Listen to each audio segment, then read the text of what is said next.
m'appelle Catherine Brasse, je suis prof d'histoire-géographie depuis plus d'une trentaine d'années. Je suis aussi auteure et directrice de collection chez Belin.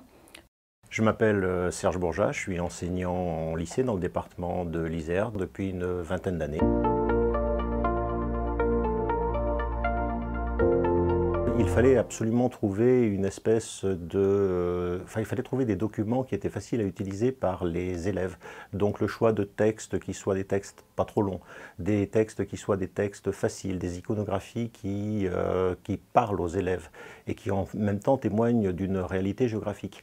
Mais le programme insistait aussi sur l'idée de notions. Donc il fallait absolument amener les notions essentielles, donc par des pages dédiées qu'on a appelées à l'échelle mondiale ou à l'échelle de la France, sur lesquelles on insiste sur les notions, on les rappelle ces notions.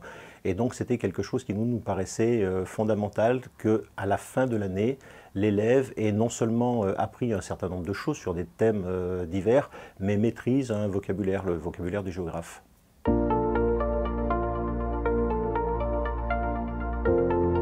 Le caractère des études de cas est beaucoup moins obligatoire que dans les programmes précédents.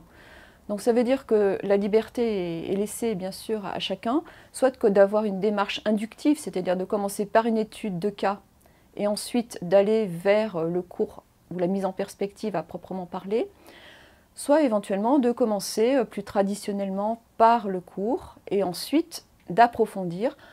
Alors là, on peut utiliser les dossiers qui sont nombreux dans le livre, des dossiers qui sont soit thématiques, soit qui sont un approfondissement sur une région géographique particulière. Mais bien sûr, on peut aussi aller repiocher des documents dans les études de cas précédentes. Donc l'idée vraiment, c'est qu'on peut même varier d'un chapitre à l'autre, d'un thème à l'autre, soit passer par les études de cas, soit se contenter entre guillemets de dossiers qui vont peut-être avoir à ce moment-là plus valeur d'exemple que d'entrée en matière.